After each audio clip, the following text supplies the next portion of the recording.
Hoy celebramos, como hemos cantado, uno de los momentos únicos en la historia y que han marcado y que evidentemente han hecho que la historia fuera diferente precisamente por esa realidad, por eso que simbolizaba lo que hoy en día estamos acostumbrados a escuchar. Yo creo que, no sé si estamos acostumbrados a escuchar sobre la resurrección. ¿Nuestros oídos se han acostumbrado a eso? No debiéramos acostumbrarnos a ese hecho. No debiéramos dejar que simplemente pensáramos que es un hecho más de la historia, porque no lo fue, para nada. Fue un hecho trascendental, que ha marcado un antes y un después en la historia y en el destino de la humanidad, o en el posible destino de la humanidad. Y eso es lo que precisamente en las Escrituras encontramos. Y hoy me gustaría que recordáramos esa verdad de una manera también gozosa, que fuera una celebración en nuestros corazones. Como decíamos, no solo hoy, sino constante en nuestras vidas, porque es una realidad que tenemos que seguir recordando y que tiene muchas implicaciones para nuestras vidas, que podemos hacernos preguntas. ¿De qué manera tiene que afectar nuestra fe en la resurrección de Jesús a nuestra vida? ¿De qué manera tiene que eso afectar? ¿Qué implicaciones hay para nuestras vidas por el hecho de que Jesús ha resucitado? ¿Qué implicaciones hay? ¿A dónde nos lleva? Ahí hay algo que tiene que afectarnos, hay algo que tiene que evidentemente buscarse precisamente a raíz de la resurrección de Jesús. Es lo que me gustaría que en esta mañana viéramos y recordáramos.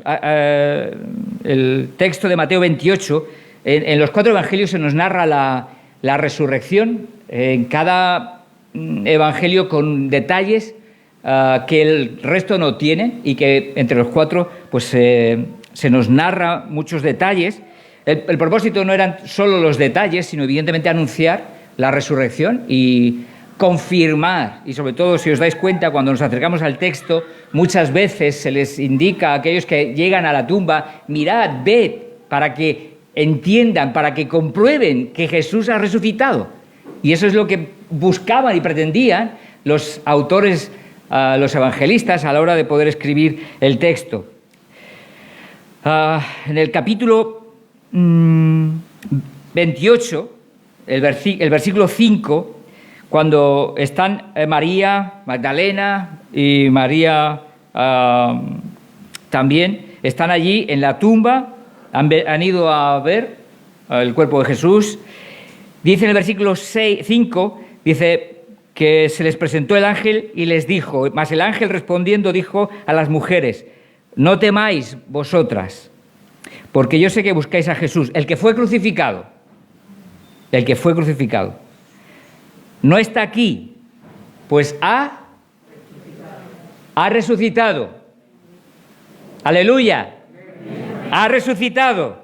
Esa es nuestra esperanza. Esa es la realidad que tiene que impulsar nuestras vidas también. Porque, evidentemente, como vamos a ver, hay una serie de implicaciones por el hecho de que Jesús ha resucitado. El pasaje que me gustaría leer simplemente también como meditación y que nos sirviera de meditación es el capítulo 20 del Evangelio de Juan. En los primeros 10 versículos dice así la palabra. Versículo 1: el primer día de la semana, María Magdalena fue de mañana, siendo aún oscuro, al sepulcro, y vio quitada la piedra del sepulcro. Entonces corrió y fue a Simón Pedro y al otro discípulo, aquel que amaba a Jesús, a Juan, y les dijo: se han llevado del sepulcro al Señor y no sabemos dónde le han puesto. Y salieron Pedro y el otro discípulo y fueron al sepulcro. Corrían los dos juntos, pero el otro discípulo corrió más aprisa que Pedro. La juventud se nota aquí, ¿verdad? Y llegó primero al sepulcro, y bajándose a mirar, vio los lienzos puestos allí, pero no entró. Luego llegó Simón Pedro tras él, y entró en el sepulcro, y vio los lienzos puestos allí, y el sudario que había estado sobre la cabeza de Jesús. puesto con los lienzos, no puesto con los lienzos, perdón, sino enrollado en un lugar aparte. Entonces entró también el otro discípulo que había venido primero al sepulcro y vio y creyó, porque aún no habían entendido la Escritura, que era necesario que él resucitase de los muertos. Y volvieron los discípulos a los suyos. El Evangelio nos narra precisamente este evento único en la historia, como un evento trascendental en la vida de Jesús, pero también en la vida de la humanidad. Y eso es precisamente lo que me gustaría que fuéramos afirmando en nuestros corazones, que la resurrección fue el hecho más hermoso, poderoso de la historia, y que evidentemente tenemos que seguir recordándolo y dándole gracias a Dios precisamente por ello. Vamos a orar, permitidme que oremos un momentito y pedamos al Señor que nos ayude para poder realmente seguir acercándonos a su palabra. Señor, gracias por tu palabra, gracias porque, Señor, tu palabra es viva y es eficaz. Y en tu palabra encontramos las verdades que nuestras vidas necesitan. En tu palabra encontramos las verdades que tenemos que creer, en las que tenemos que confiar. Las verdades que tenemos que vivir, que tú quieres que experimentemos. Que no son solo ideas, Señor, que tenemos que saber, no son solo pensamientos, filosofías. Son verdades que tú quieres que apliquemos a nuestras vidas, a nuestro vivir diario. Señor, ayúdanos por tu palabra a seguir conociéndote, a seguir siguiéndote, sirviéndote, a amarte por encima de cualquier otra cosa en nuestras vidas, Señor. Que tú seas quien sigas obrando en nosotros lo que nosotros no somos capaces de transformar. Pero tú por tu Espíritu sí. Y por eso ponemos nuestras vidas en tus manos, para que tú sigas obrando en esta mañana y llevándote la gloria en cada uno de nosotros. Ayúdanos, abre nuestros oídos, prepara nuestro corazón, ayúdanos a concentrarnos en tu palabra. Permite que no nos distraigamos con cualquier cosa que haya. Señor, ayúdanos a mirarte y a dejar que tú sigas hablando a nuestros corazones. En el nombre de Jesús. Amén. ¿Alguien sabe por qué nos reunimos los domingos, la iglesia, la cristiandad? ¿Lo sabéis? ¿Por qué? Porque la resurrección ocurrió en domingo. Porque es la celebración, las reuniones de la iglesia es la celebración de que Jesús ha resucitado. Eso es. Por eso el énfasis, los judíos se reunían en sábado, ese era el día especial suyo. La iglesia, a partir de la venida del Espíritu Santo, empieza a cambiar ese momento y el lugar de reunión especial de la iglesia se convierte en el domingo como expresión de la celebración de que Jesús ha resucitado. Tiene ese sentido. Nos reunimos un domingo por una razón, y es recordando la presencia resucitada de nuestro Señor Jesús en medio de su pueblo. Y eso es lo que estamos de alguna manera celebrando todos los domingos cuando nos reunimos. Y estamos evidentemente expresando ese hecho que distinguió, que marcó la vida, la obra de nuestro Señor Jesús, y que evidentemente ha marcado la tuya y la mía, si tú has creído en Jesús. Porque es un hecho que ha influido, ha llegado a nuestras vidas. La resurrección tiene un precedente, hay algo previo, es la muerte. La muerte. Y la muerte fue precisamente lo que Jesús estuvo dispuesto a sufrir. La muerte fue aquello que el Señor estuvo dispuesto a soportar.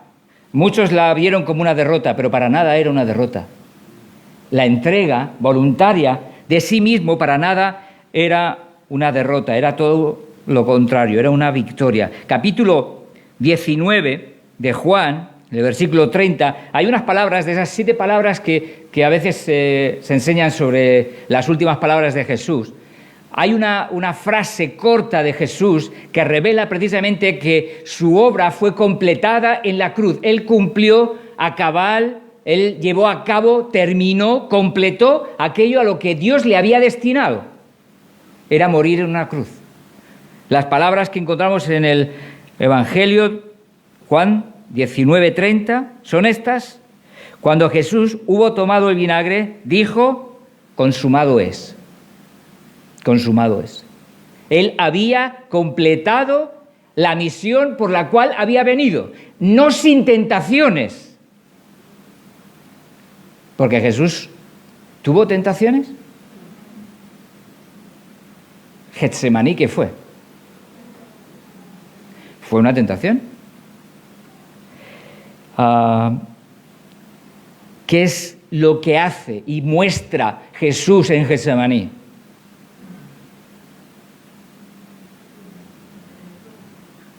Que tenemos poder para vivir a la manera de Dios. Que en Jesús, por la fe, tenemos el poder para vivir sin ser derrotados y vencidos por las tentaciones del día a día. Jesús es el reflejo, es el hombre lleno del Espíritu Santo, plenamente, ejemplo perfecto para nuestras vidas. La cruz es precisamente la manifestación de esa sumisión a Jesús, al Señor, al Dios Padre. A la vez es un ejemplo para nosotros que podemos someternos a Dios y vivir a la manera, de tal manera que aun la vida fue entregada de la manera que el Señor lo experimentó. No ha habido nadie ni nadie habrá que pueda experimentar el dolor y el sufrimiento que Jesús experimentó en la cruz. No hay nadie. Nuestros dolores pueden ser muy intensos.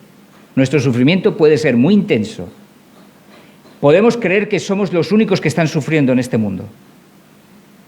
Pero ninguno, nadie va a sufrir como sufrió Jesús. Nadie. Y Él estuvo dispuesto a hacerlo. ¿Fue fácil? No dijo que fue fácil. Pero sí fue posible por el poder de Dios, por el poder del Espíritu Santo, que era también quien estaba ahí. Y evidentemente quien estaba sosteniéndole y guiándole. Y Jesús en Getsemaní no tiró la toalla. Estuvo dispuesto a decir, no mi voluntad, sino la tuya, Jesús. En esa lucha estamos tú y yo. En esa lucha estamos tú y yo. En diferentes áreas, en diferentes situaciones de la vida, en diferentes momentos, en situaciones que quizás vivimos solo nosotros. Pero en medio de esas situaciones estamos todos tentados a decir, ¿tiro la toalla? ¿Hay alguien que aquí está siendo tentado ahora mismo, en este momento de su vida, a decir, tiro la toalla en algo de tu vida? Bueno, seguro que puede que sea parte de lo que podamos experimentar cada uno. Las luchas son parte de la vida real, de la fe real. El Señor nos deja un ejemplo precioso de poder realmente buscar en medio de la tentación, en medio de su debilidad, ¿qué es lo que hace? Va y ora al Padre, pidiendo ayuda, pidiendo que se cumpla la voluntad del Padre, no la suya. Cada uno de nosotros tenemos que ver eso también como una expresión o un ejemplo que tenemos que seguir o que tenemos que imitar. ¿Qué es lo que ahora con lo que tú estás luchando, que te está derrotando?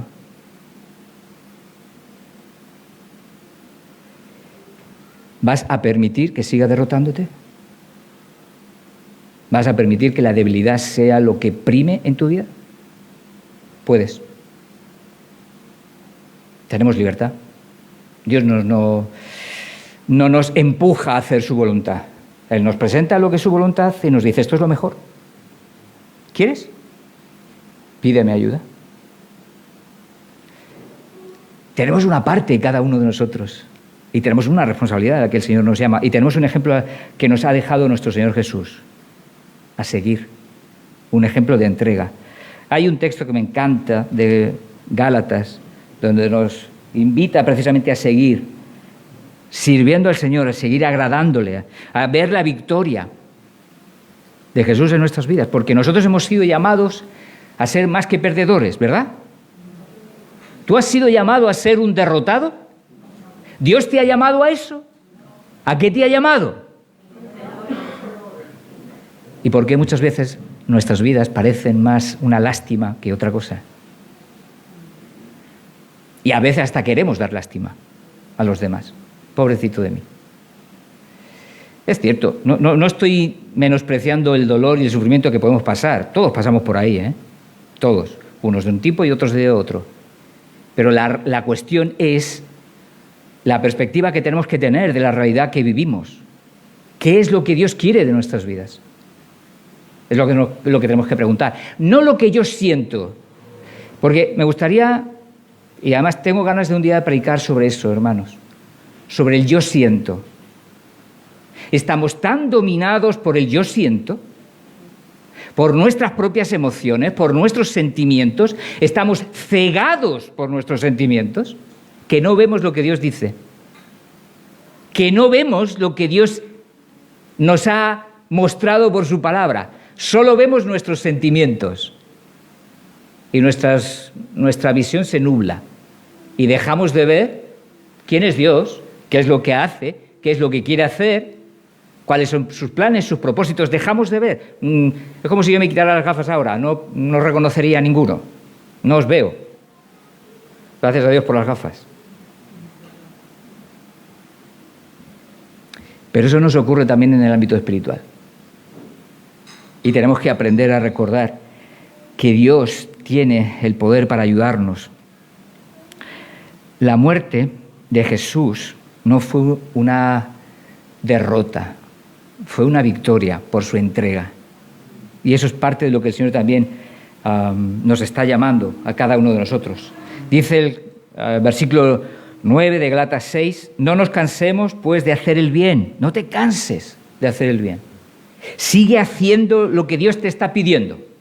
Estoy hablando en concreto de lo que Dios está pidiendo, porque además está resaltando eso el texto que estamos leyendo. No nos cansemos pues de hacer el bien, porque a su tiempo segaremos si no desmayamos.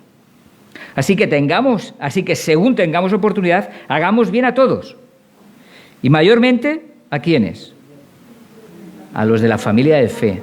Hay una prioridad, ahí hay una importancia, una relevancia por encima de otros. Habla de pueblo, habla de lo que somos. El Señor nos llama a recordar, la cruz, la entrega, es una victoria. Una victoria que el Señor está pidiendo que nosotros sigamos buscando en nuestras vidas. No tires la toalla. Si tú estás pensando que no vale la pena seguir en algo en tu vida, mira a Jesús, párate, mira al Señor. Mira al Señor. Porque en el Señor todo lo puedo en Cristo que me fortalece. En Cristo. Solo no. Por nuestras propias habilidades, por nuestra propia capacidad, nuestra inteligencia, en nuestras disciplinas, no. En Jesús. Por su poder, por su ayuda, es que nosotros podemos vivir de esa manera, dándonos, muriendo a nuestras comodidades. Hoy estamos en el tiempo de la comodidad y buscamos comodidad por encima de todo. Jesús no pensó en su comodidad. Jesús no pensó en si iba a sentir bien o no. Jesús pensó en otros. En ti y en mí. ¿Y tú y yo en quién vamos a pensar?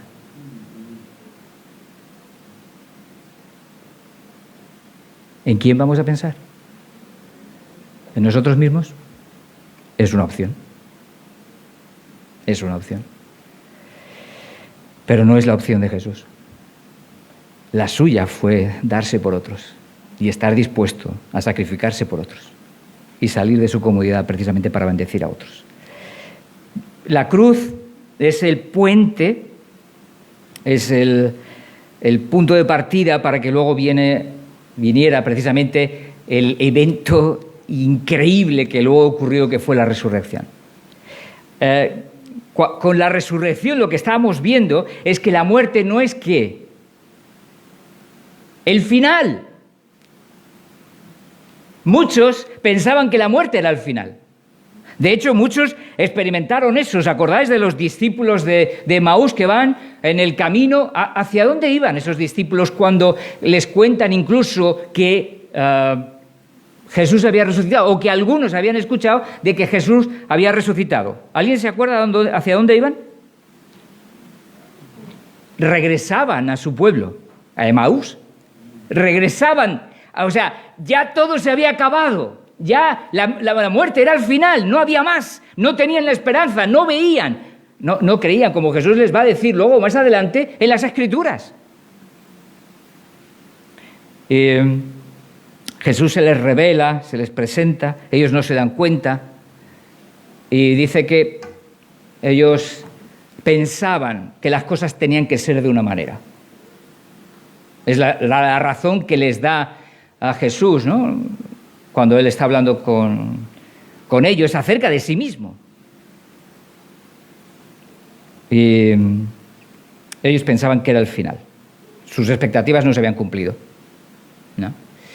Y eso es parte de lo que a veces puede ocurrirnos a nosotros también, pero el Señor está queriendo ayudarnos también a aprender de lo que Él es capaz de hacer en medio de situaciones que para nosotros son finales. Hay situaciones en las que nosotros pensamos que ya no hay manera de resolverlas, no hay manera de avanzar, no hay manera de crecer, están muertas. Y en medio de situaciones donde no tenemos esperanza de que quizá haya una resolución, quizás puede ser una enfermedad, puede ser una relación. Puede ser una relación que pensamos que no tiene salida. Quizás puede ser la espera de una respuesta a una necesidad. Quizás puede ser la espera a una petición que estamos haciéndole al Señor y pensamos ya no hay nada que hacer. Ya no vale la pena ni orar porque llevo tantos años esperando que ya se ha acabado, ya no hay esperanza. ¿Sabéis lo que hacemos? Ponemos puntos. Cuando Dios quiere poner una coma. Y nosotros a veces, en medio de situaciones de nuestras vidas, ponemos puntos a lo que Dios puede hacer o a lo que Dios tiene determinado hacer. Y tenemos que aprender, cada uno de nosotros, hermanos, yo creo que es una de las cosas que tenemos que aprender, a descubrir que Dios tiene que dirigir nuestras vidas. Él es el que tiene que determinar cuándo es el final de algo. El final, para nosotros puede ser cualquier cosa, cualquier situación, pero para Dios, de los finales, de los momentos en los que nosotros le ponemos un punto, Él hace que sea una coma. Y es lo que ocurrió en la vida de Jesús. La muerte en la cruz no fue el final, la tumba no fue el final, la tumba no le pudo retener. Había esperanza, había una vida que podía esperarse después. Y hace años vimos la película esta de A Prueba de Fuego, ¿os acordáis? No sé si... ya creo que hace unos cuantos años que la vimos, no recuerdo ahora cuántos. Pero la película lo que hacía era narrar precisamente la historia de una pareja que estaban en conflicto, a punto de ¿qué? De romperse. Y fue precisamente la intervención, el conocimiento del Señor, lo que realmente esa pareja pudo restaurarse y pudo desarrollar y resolver la situación por la que estaban pasando. Ellos ya tenían determinados los puntos, pero Dios había decidido poner una coma y restauró. ¿Cuántas situaciones hay así en nuestras vidas? ¿O ha habido? En las que nosotros pensamos que era un punto y Dios puso una coma. Dios sigue haciéndolo. Dios sigue poniendo comas para mostrar su poder en nuestras vidas, para poder ayudarnos en medio de cada una de nuestras realidades.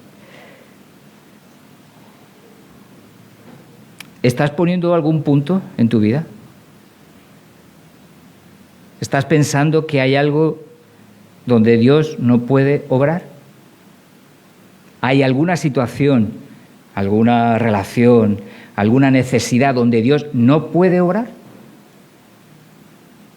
¿Hay algún corazón donde Dios no puede tratar? La resurrección nos recuerda que Dios pone comas y que Él puede sorprendernos en medio de las situaciones que nosotros hayamos puesto un punto.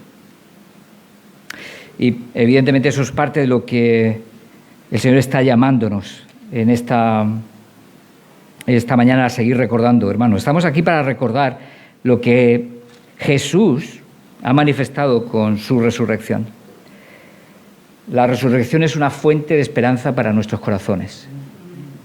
La resurrección es una fuente de esperanza para nuestros corazones, que muchas veces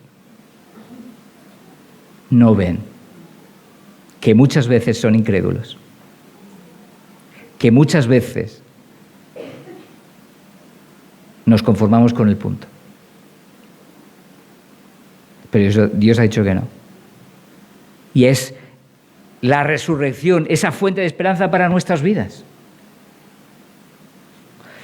A veces podemos vivir sin darnos cuenta de quién es Jesús, de su resurrección, y vivimos como puros materialistas. El materialista vive según lo que ve. Si se ve bien, si no se ve, no. Nosotros no lo somos. Carl Sagan y otros ya fueron materialistas y solo vivieron o creyeron lo que vieron. Nosotros hemos creído en lo que Dios dice, en su palabra, y en lo que Dios nos recuerda a través de su palabra. Y una de esas cosas es que la resurrección es una manifestación del poder glorioso de Dios, que también se ha acercado a nosotros para bendecirnos en medio de nuestras realidades y en medio de nuestras debilidades. Primera de Pedro, en el capítulo 1, el verso 3, dice: bendito el Dios y Padre de nuestro Señor Jesucristo, que según su grande misericordia nos hizo renacer para una esperanza viva. Nos llamó para una esperanza viva. ¿Por medio de qué? ¿De dónde venía esa esperanza viva para nuestras almas, para nuestras vidas? ¿De dónde tiene que venir? ¿De nuestras bondades? ¿De nuestras virtudes? ¿De nuestras capacidades? ¿De lo guapos que somos? No.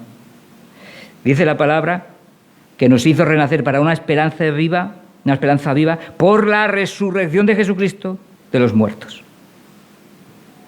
Por la resurrección.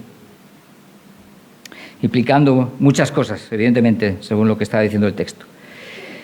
Pero recordándonos que es la resurrección, es ese modelo que Dios quiere seguir plasmando en nuestras vidas, en aquellos que creen en Jesús. Versículo 4, para una herencia incorruptible, incontaminada e inmarcesible, reservada en los cielos para vosotros. Y esa esperanza es la que el Señor está deseando que nosotros experimentemos, que la esperanza sea algo que brille en nuestros corazones, en nuestras vidas, que seamos hombres y mujeres de esperanza en medio de la sociedad que estamos. La sociedad que nos rodea necesita ver hombres y mujeres que creen, que tienen esperanza. Si somos igual que el resto de la sociedad, si en nuestras vidas no hay nada que nos distinga, que nos diferencie, pues ¿cuál es nuestra alternativa para la sociedad que nos rodea? Dios quiere que seamos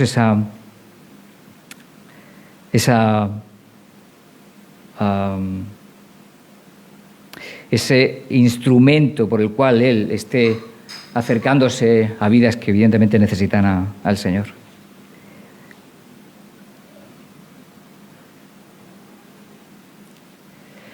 El Señor ha venido a llamarnos a experimentar también su poder en nuestras vidas. La vida cristiana debe estar caracterizada por el poder de Dios,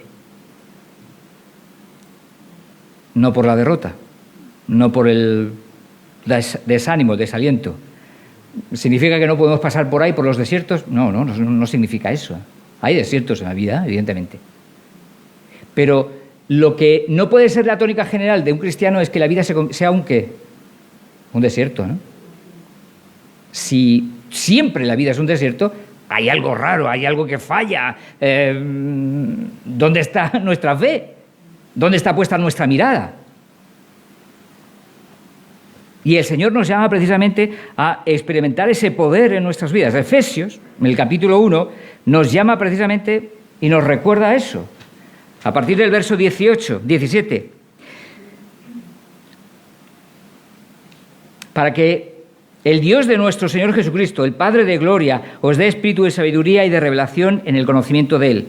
Dice, alumbrando los ojos de vuestro entendimiento, para que sepáis cuál es la esperanza a la que Él os ha llamado y cuáles las riquezas de la gloria de su herencia en los santos y cuál la supereminente grandeza de su poder ¿para con quién? ¿Para contigo también? Necesitamos creer que Dios nos ha dado de esa supereminente grandeza de su poder, que quiere obrar y actuar en nuestras vidas. No estoy hablando para cumplir nuestros caprichos y nuestros deseos. Dios no está buscando eso. Dios está buscando para que nosotros seamos instrumentos para servirle a Él y vivir a su manera. Pero Dios nos da de ese poder suyo para poder realmente ser lo que Él quiere. Para con nosotros, dice el texto, los que creemos, según la operación del poder de su fuerza, la cual operó en Cristo, ese poder que está a nuestra disposición, actuó antes ¿en quién? En Jesús, en Cristo. Resucitándole de los muertos y sentándole a su diestra en los lugares celestiales. Dios nos ha dado de su gracia y de su poder para vivir de manera sobrenatural, para vivir a su manera la vida que Dios nos permite vivir en este mundo. La resurrección nos tiene que recordar esto, que tenemos el poder de Dios a nuestro alcance para poder vivir y ser hombres y mujeres de fe que son transformados día a día para la gloria de Dios. Poder de Dios en nuestras vidas.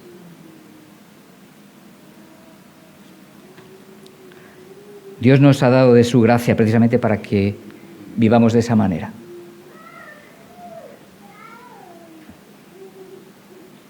¿Es real? ¿Es cierto? ¿Lo experimentamos? ¿Se puede experimentar esto que dice el Señor, que dice su palabra? ¿O es simplemente otra idea más que pulula por el espacio? ¿Lo buscamos? ¿Buscamos el poder de Dios en nuestras vidas para vivir a su manera? ¿Qué vence? ¿Cómo se debilita tu corazón? ¿Cómo ves la derrota en tu vida? Yo me doy cuenta como yo la veo en la mía. Nuestros corazones se llenan fácilmente, ¿verdad? A veces de orgullos que nos derriban, nos paralizan, nos anulan. Otras veces egoísmos. Otras veces egoísmos que nos cierran y nos impiden ser instrumento de Dios. Hay muchas razones que nos pueden estar derrotando. Dios nos ha dicho que tenemos de su poder para vivir en victoria y que Él nos ha hecho más que vencedores. ¿Lo crees? ¿Lo buscas? Porque si lo creemos, tenemos que buscarlo. en nuestras vidas. Tenemos que buscar que el Señor nos ayude. ¿Cuál es la clave para experimentar su poder? Juan 15:5. Yo soy la vid, vosotros los pámpanos, el que permanece en mí y yo en él, este lleva mucho fruto, dice el texto, porque separados de mí nada podéis hacer. ¿Cuál es la clave? Permanecer en Jesús, estar conectados a Jesús, vivir enchufados. Si tú tienes una lámpara, si esa lámpara no está enchufada, ¿qué va a hacer? Exacto, llenar polvo, acumular polvo. Si tú la enchufas, ¿qué ocurre? Que alumbra, ¿no? Nosotros somos iguales. Si estamos conectados, alumbraremos. Si no lo estamos, acumularemos polvo. Y eso es lo que el Señor está queriendo recordarnos en esta mañana a través de su resurrección. No fue cualquier cosa. Fue un evento extraordinario, absolutamente único, para recordarnos también que ese mismo poder que levantó a Jesús de los muertos es el que puede seguir vivificando nuestras vidas y ayudándonos a vivir de manera diferente para la gloria de Dios.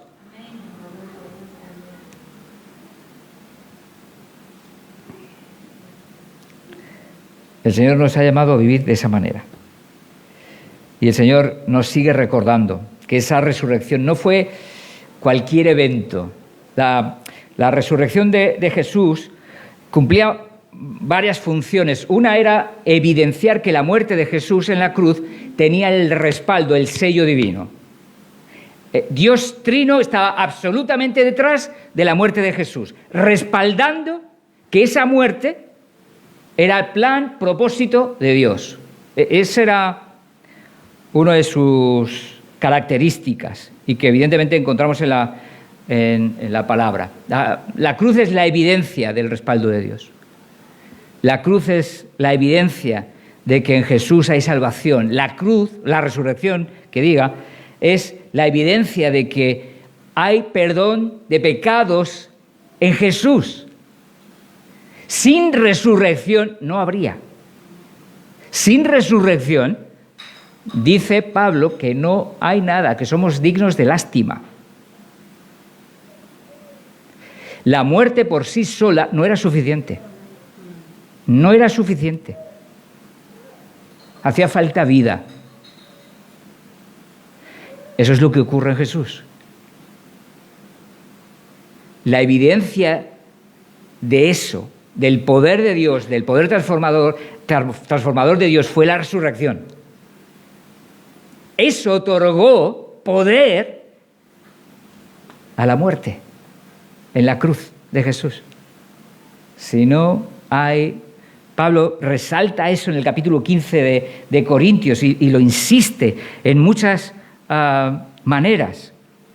Si Cristo, versículo 17, si Cristo no resucitó, vuestra fe es vana, no sirve. Somos dignos de lástima, dice. La resurrección era vital, era central, era esencial, porque confirmaba el plan y propósito de Dios, demostraba su poder sobre el pecado, volviendo a vivir. Ahora explicaré un poco eso. Demostró su poder sobre el diablo, sobre la muerte. Dios mostró que es el Dios de vivos, viviendo. Jesús manifestó eso. La resurrección de Jesús fue extraordinaria y no quiero extenderme mucho con este tema, pero la resurrección de Jesús no fue como el resto de resucitados en el Nuevo Testamento, o por lo menos por parte de Jesús, en los Evangelios. ¿Quiénes fueron resucitados en los Evangelios? A ver, ¿dónde están esos estudiosos de la Biblia? ¿Quién se acuerda de alguien que fue resucitado en los Evangelios? Lázaro, ¿vale? ¿Quién más? La viuda de Naín, el hijo. ¿Quién más? Falta uno. La hija de Jairo. Exacto. ¿Cuál es la diferencia de esas resurrecciones con la resurrección de Jesús? Exacto. Exacto. La resurrección de Jesús no fue en el mismo cuerpo que tenía antes, limitado, débil, capaz de envejecerse. Uy, nuestras arrugas. No era un cuerpo limitado a la muerte, a las enfermedades. El cuerpo de Jesús fue un cuerpo glorioso para vivir eternamente. ¿Tú sabes que esa es la esperanza que te espera a ti? Porque esa es la esperanza cristiana. Un cuerpo absolutamente nuevo, donde ya no envejeceremos, la rodilla ya no me dolerá más, lo siento. No habrá enfermedades. Ya no tendremos todo ese tipo de limitaciones. De hecho, incluso una de las experiencias de Jesús es que apareció en algún momento en el aposento alto a los discípulos. ¡Pum! De golpe. Hay toda una serie de novedades en el cuerpo de Jesús que tú y yo experimentaremos. Y eso es parte de la esperanza de la resurrección. Eso ocurrió por la resurrección. Hay vida porque Jesús resucitó. Si no, solo hubiera muerte. Pero Jesús y el Señor, Dios, no es un Dios de muertos, es un Dios de vivos. Y Él mismo lo demostró. Y Él mismo manifestó precisamente esa vida en a través de la resurrección y en cada uno de nosotros también. En cada uno de nosotros. Él quiere manifestar esa vida, día a día, para su gloria. Me gustaría terminar con algunas implicaciones sobre la resurrección. Antes hacía la pregunta de qué implicaciones tiene la resurrección para nuestras vidas. ¿Qué de lo que ya hemos dicho, qué más tiene que seguir produciendo la resurrección en nuestras vidas? Hablamos de disposición a poder no tirar la toalla, a seguir luchando, a morir. Estábamos hablando de la disposición también para realmente vivir el poder de Dios en nuestras propias vidas.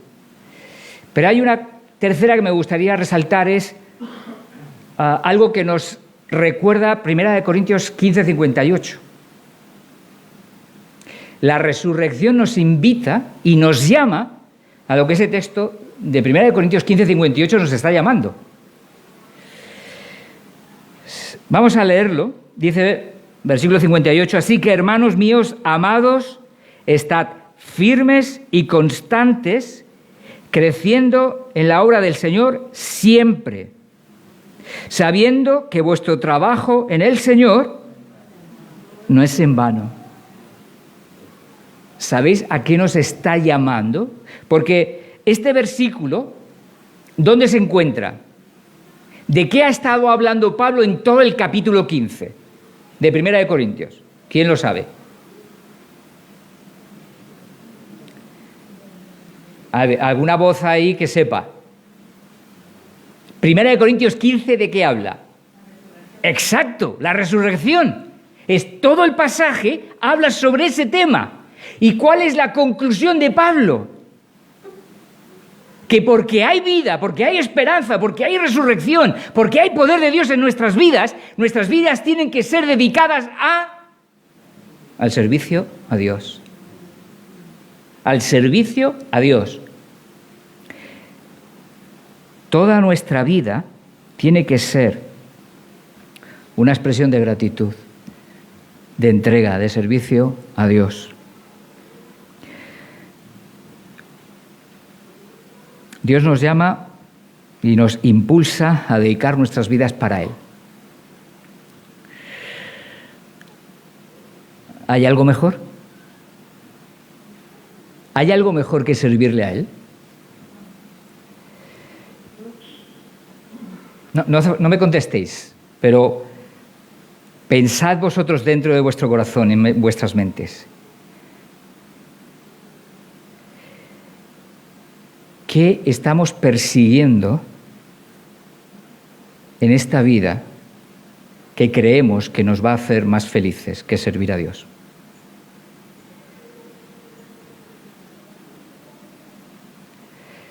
Hoy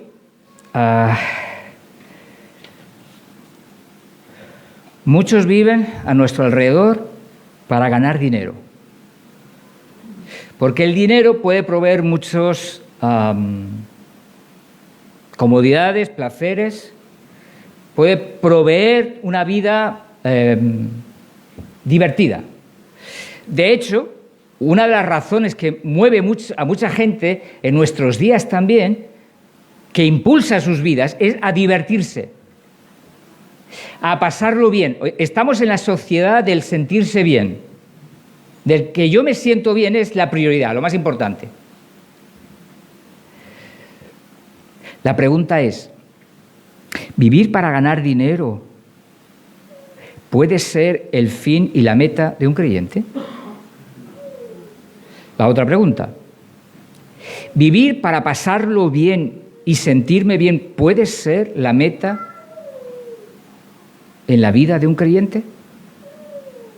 Ahí ya no lo tenemos tan claro. Ahí ya no lo tenemos tan claro. La respuesta es no. La vida de un creyente, la meta que Dios tiene para nuestras vidas, no es pasarlo bien y divertirme. Eso lo hacen aquellos que no lo tienen a Cristo. No tienen otra opción. No tienen otra perspectiva, no tienen otra meta. Entonces, comamos y bebamos que mañana moriremos. Ya está.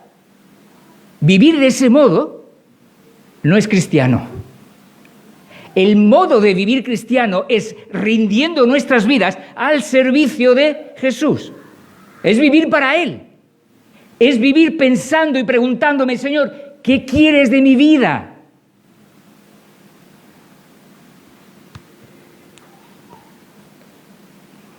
El texto que estamos leyendo nos está invitando precisamente a eso. Jóvenes, más mayorcitos, ¿a qué vamos a dedicar nuestras vidas? Jóvenes, ¿a qué vais a dedicar vuestras vidas? Hoy están muchos de campamentos, no tenemos muchos jóvenes por aquí, faltan unos cuantos, pero ¿a qué vais a dedicar vuestras vidas? ¿Ganar una profesión? O sea, conseguir una profesión y ganar mucho dinero, ya está.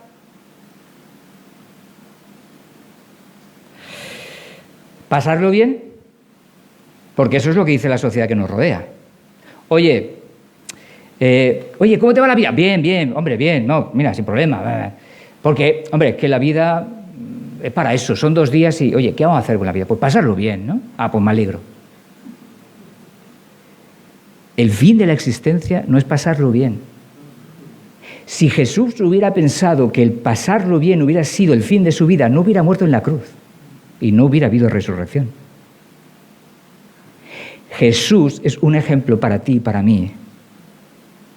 Si tú crees en Jesús, si tú eres hijo de Dios, el ejemplo para tu vida no es Cristiano Ronaldo, no es Brad Pitt, no es Julia Roberts, vamos a poner una mujer también, Angelina Jolie. Busca a quien quieras, esos son los que yo conozco, quizás no son de mi época, pero no de la vuestra. Tú busca a alguien de la tuya. Pero el modelo para Jesús, la foto que tenemos que tener, entendedme lo que quiero decir, no estoy diciendo que ahora pongáis pósters de Jesús, pero a veces en las habitaciones se ponen pósters de ídolos. Que lo que más amemos sea Jesús, sea vivir para Él, sea agradarle. Porque Dios nos ha llamado no a vivir para nosotros. Nuestras metas, humanamente hablando, sin tener en cuenta a Dios, es divertirse, ganar mucho dinero porque vamos a experimentar muchas cosas, porque yo quiero ir para acá, quiero viajar, quiero hacer esto, quiero hacer lo otro, y para eso necesitamos dinero. Pero la meta de la vida no es ser feliz. Matrimonios, no es ser feliz. Novios, no es ser feliz. Porque cuando vengan los problemas, entonces harías tú por tu lado y yo por el mío. No puede ser una meta para nuestras vidas. Ser feliz no es meta para un cristiano. Porque la vida es dura o no. ¿O para alguien ha sido nunca? ¿Alguien sabe de qué hablo? Sí, ¿verdad? ¿Sabéis de qué significa eso?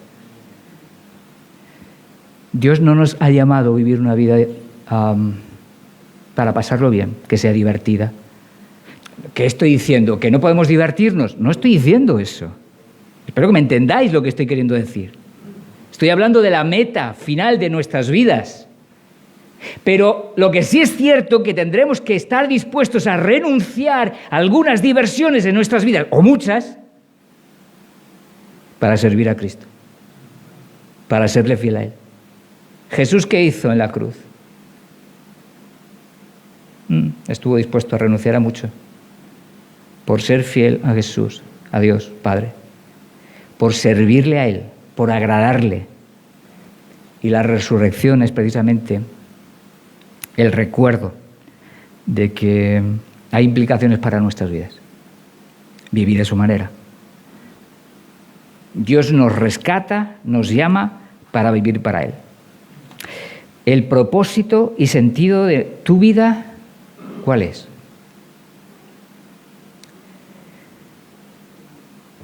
Seguir a Jesús y servirle, dándole la gloria para el resto de tus días. Eso es lo que dicen las Escrituras, en muy resumidas cuentas. Pero la vida cristiana es para darle la gloria al Señor. Y hay otro texto, me gustaría terminar, es Hebreos 6:10,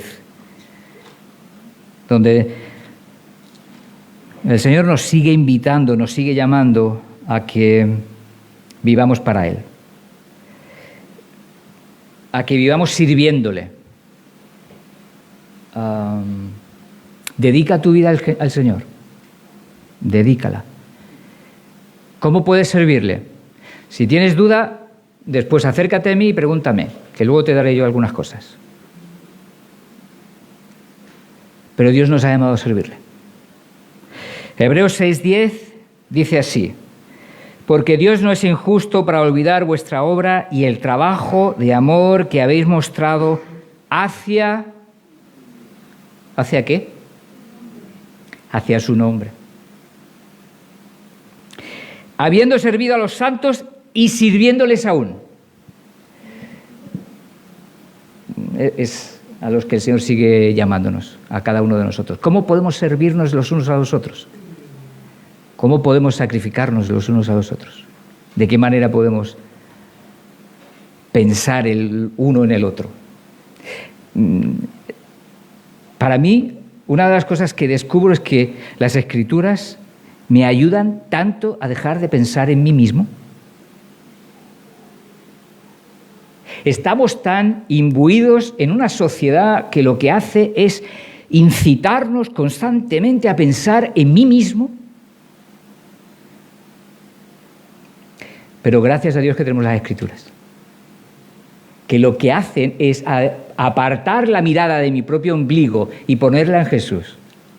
Porque las Escrituras lo que buscan es precisamente eso, dejar de mirarme tanto a mí mismo, de pensar en mi diversión, de pensar en cómo me siento, de pensar en qué es lo que yo necesito, de pensar en qué es lo que me gusta, de pensar en qué me gustaría hacer. Las Escrituras son un precioso regalo de parte de Dios, que nos ayudan a descubrir dónde tenemos que poner la mirada. ¿Dónde la tenemos que poner? Puestos los ojos, ¿en quién? En Jesús. En Jesús. Yo doy gracias a Dios que nos ha dejado su palabra, que nos ayuda a seguir moviendo nuestra mirada hacia el lugar correcto. Porque para mí es tan fácil mirar mi propio ombligo. No sé si para ti. Creo que no soy el único, ¿verdad? Pero las Escrituras nos ayudan a eso, a enfocar donde debemos enfocar y a poner la prioridad donde tenemos que mirar, donde la tenemos que poner. La resurrección fue un tremendo evento, glorioso, poderoso, evento que ocurrió, que manifestó quién era Jesús, mostró todo lo que había dicho, era absolutamente cierto, todo lo que hizo fue absolutamente justo y todo lo que vivió y murió fue absolutamente respaldado por Dios. ¿Vale la pena vivir para Él? Creo que sí. No existe otra razón, otro motivo.